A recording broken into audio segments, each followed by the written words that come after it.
झोपीचं ढोंग घेतलेल्यांना उठवावं कसं, बैऱ्यापणाचा ढोंग घेतलेल्यांना सुलवावं कसं, स्त्रीला शिक्षणाच्या प्रभावात आणावं कसं आणि आपल्या समाजातल्या लोकांना शिक्षण हे जीवन आहे हे कसं सांगावं कसं, पटवून द्यावं कसं.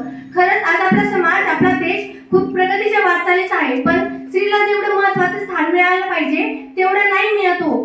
म्हणूनच एका स्त्रीला म्हणजे एका मुलीला तिच्या आईच्या गर्भातच मारून टाकलं जायचं, तिच्या जन्माअगोदरच तिचं बालपण हिरावून घेतलं जायचं.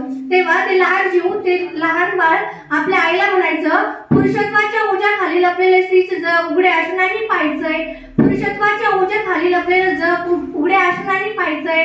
काळाच्या पडद्यात रडू नको आई, अगं आई काळाच्या पडद्यात रडू नको आई, आता मला जगायचंय. खरंच आपल्या समाजाला असं नाही केलं पाहिजे. आपण म्हणतो मुलगा झाला तर बरं होईल, पण मुलगी नको. पण मुलगा आणि मुलगी या दोघांना आपण देवानं दिलेलं वरदान म्हणून आपण स्वीकारलं पाहिजे.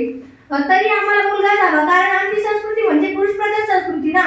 रात्री दारू पिऊन यायचं, बायकोला आणायचं, हीच का हो आपली पुरुषप्रधान संस्कृती?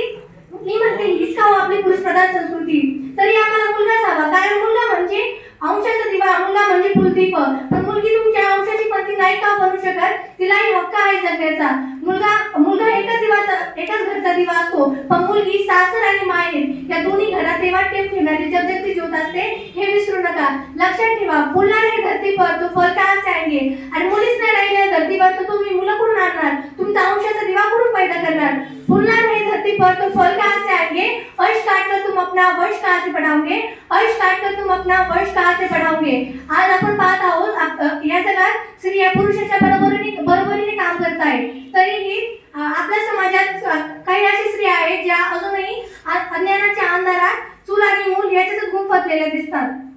आपण त्यांना त्यामधून काढलं पाहिजे. त्यांच्या हातात शिक्षणाची ज्योत दिली पाहिजे, त्यांनाही शिक्षणाची संधी दिली पाहिजे. तेव्हाच आपला समाज शिक्षित होईल असं मला वाटतं. कारण की कोणीतरी म्हटलेलं आहे, लाटांबरोबर ते सगळेच वाहतात, पण खरा शूरवीर तो असतो जो लाटांना भेदून पुढे जातो. अशीच काहीतरी आपल्या स्त्रिया आहेत. पण हे जग कसं आहे ना, इथं चांगलं केलं तरी लोक त्याला नावच ठेवतात आणि वाईट केलं तरी नावच ठेवतात. म्हणून IPS विश्वास नागरे पाटील सर म्हणतात की हे जग खूप विचित्र आहे बरं का, याच्याकडे लक्ष द्यायचं नाही. कारण की हे पुढे जाणाऱ्यावर जळतं आणि मागे राहणाऱ्याची थट्टा करतं. म्हणून याकडे लक्ष द्यायचं नाही. कारण हे बरोबर स्त्रियांनाही असंच होतं की चुकी कुणाची का असे ना, पण दोष मात्र स्त्रीला दिला जातो. मग काही योग्य झालं तरी किंवा अयोग्य झालं तरी.